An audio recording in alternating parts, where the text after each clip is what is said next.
बिस्मिल्लाहिर्रहमानिर्रहीम। Zafar Iqbal Urdu academy topic wise lecture number 17-18। आज के लेक्चर में हम ज़ख़ीरा अल्फाज, अदबी तराकीब और अदबी मुआज़ने जो FPSC और PPSC के लिए बहुत अहम हैं उनको देखेंगे। हमारी पहली तरकीब है तफ़हस्से अल्फाज। तफ़हस्से अल्फाज का मतलब है अल्फाज की तलाश, अल्फाज को ढूंढने की जुस्तजू का अमल। सब्ज़ाए बेगाना, सब्ज़ाए बेगाना खुद रो सब्ज़ा, ऐसी घास ऐसा सब्ज़ा जो खुद व खुद उग जाए।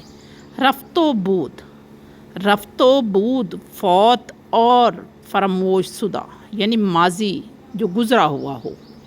रफ्तो बूद फ़ौत शुदा या फरामोश शुदा या भूला हुआ माजी। शोखिए तहरीर, तहरीर की खूबसूरती, तहरीर की शोखी, तहरीर की नज़ाकत। कागज़ी पहरन, फ़ानी लिबास या आर्जी लिबास या फ़ना होने वाली चीज़। मक्ता काटने का मकाम, मतला निकलने का मकाम। तशबीह के मानी हैं मानद करार देना, इस्तियारा के मानी हैं उधार लेना। तलमी इशारा करना। सितम ज़रीफ़, हंसी हंसी में सितम ढाने वाला, हंसी हंसी में ग़ज़ब ढाने वाला सितम ज़रीफ़ कहलाएगा। आफ़त की पुड़िया, झगड़ालू औरत, लड़ाई झगड़ा फ़साद डलवाने वाली औरत, लड़ाई झगड़ा फ़साद करने वाली औरत। उर्दू का लफ्ज़ी मतलब लश्कर या फ़ौज है, या लश्कर या फ़ौज के लिए उर्दू का लफ्ज़ इस्तेमाल होता था। तमसील निगारी, तमसील की सूरत में किसी वाक़े का बयान, यानी मिसाली अंदाज में किसी वाक़े को बयान करना। मतबा कहते हैं छापा खाना को। मतबुआ छपी हुई किताब, ऐसी किताब जिसे छापा जाए।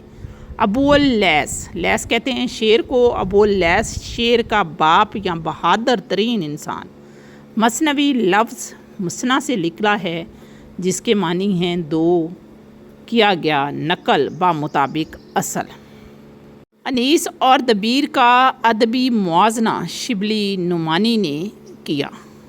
अगला अदबी मुआजना जिसके बारे में पूछा जा सकता है वो लॉर्ड बायरन और अख्तर शेरानी का है। मंटो ने अपने एक मज़मून में लॉर्ड बायरन और अख्तर शेरानी का मुआजना किया।